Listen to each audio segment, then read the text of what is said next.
Do you know what's included in a custom home building contract? Join us next as we discuss. Welcome back, everybody. Thanks for joining us on another episode. My name is Sean Coy. I am the owner and president of SDS Homes Construction. And with me, as always, my lovely, beautiful wife and partner, Chantel. Hi, I am Chantel. I am the CFO and office manager. So today we have a great episode for you. We're going to talk about what should be included in a building custom home contract. This is real good. Yeah. So a lot of clients have come to us with horror stories, kind of, I guess, saying that One-pagers? Yeah, they had a one-page contract, or it was on a napkin, or it was a handshake. And None of those are good. Building a custom home, you don't want any of that. No. So today we're going to talk about some of the items that are very important to include. We have 7 of them that should definitely be in there, regardless of what the rest of the contract says. These 7 you should at least at a bare minimum have. Yeah, agreed. Good. Okay. All right. So number 1, scope of work. This one basically is the beginning of everything, right? It lays out what we as the builder and the client is getting. Mm-hmm. So we kind of go over what type of roof, from foundation to roof is what I like to say. So there's no discrepancies down the road, and they don't say things like, oh, I thought I was getting a Spanish house. Or, I thought my windows were going to be black. Correct. Yeah, we've had that before. Yes. So yeah, scope of work is very important. Just have it in there, even if it's just a paragraph, but at least it'll give a good starting point as to what is included in your build, and then you can kind of build on that from there. You can always add things to it, but at least scope of work should be in there as number 1. Yeah. Number 2, project timeline. Ooh. Okay, first of all. I want my house done in 6 months. What I want to say is, I think our clients have to keep in mind too that although I'm saying project timeline, this is estimated because there are things that could come up. But this is giving you a timeline of when your foundation would be poured, when grading starts, when framing starts. Mm-hmm. All of those things will be in the projected timeline. There are some things that can hold up your timeline as well. I like to mention weather. Yeah.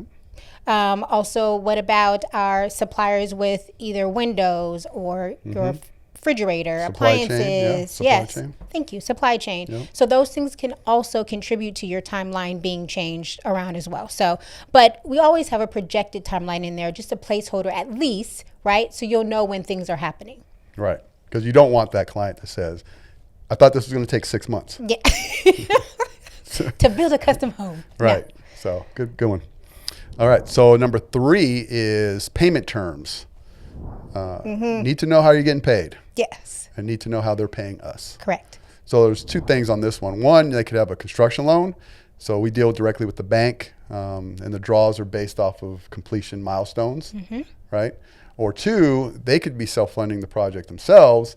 And this, I think, is really where you need payment terms set in stone, because a lot of times they'll say, oh, I'll get to it. Oh yeah, I have a check coming next week. Or, and we have subs to pay. We have concrete to pay. We have lumber to pay for. So we can't really lag on payment terms if they're self-funding. Correct. Right? Because that then holds up my timeline. Correct. And it's trickle effect. Yes, exactly. So make sure you have a good payment terms in there. Just lay it out. Again, if you're with a bank and you have a construction loan, it's laid out for you because the bank will determine the draws. But if you're self-funding the project, just make sure you as the client have how you're going to pay the contractor. Right. So number 4, change orders. So this one you definitely want to make sure that that's in the contract because it affects just about everything that we've spoken about. But one of the main things is knowing how to go about those change orders, right? So for us, we have a slip in which we fill out, the client signs, we get payment for that before anything is done. But also noting that that does affect your projected timeline and your scope of work as well. So that it's just a kind of a chain effect in there when change orders come. So definitely have that in the contract so everybody knows what happens if a change order does come up. Right. And actually, I guess I should mention what a change order is. There may be some of you out there who don't know. A change order is just changing the scope of work from what it was originally, right? So adding a bedroom, theater room, changing the tile in your bathroom, the design, any of those things can be encompassed in the change order. Right. And the cost could be increased or it could be decreased, right? So if they decide to go from marble to, quartz, right, there could be some credit. So change orders, people don't know that, but they go both ways. Yeah, good point. Yeah. All right. Number 5, warranties and guarantees. So a lot of people don't even know what the warranty or their guarantee is once you build a home. Yeah. Right? So make sure that it's in there, it's in the contract, and it's laid out. For us, you got the first year, all access, for the first 6 months after we complete a home, we do a quick checkup anyway. And then, month 12, we also do a checkup as well. But warranties for like appliances, the solar, even your HVAC, right? Those are individual warranties that are applied from the manufacturer. So it's not necessarily us, right? Like, oh, you guys gave me a bad HVAC. It's like, we didn't supply it. Let's go to the supplier and figure out how to change that out. But in that section, warranties and guarantees, you need to make sure that it's laid out who you call, make sure that it says in there the times that you get the warranties for, like 1 year, 5 year, 10 year, a roof is 30 years. So make sure that that's all in there, included in the warranties and guarantees, because again, if something happens with the solar, yes, you can call us, but we're going to call the solar company who installed it and go from there. Yeah.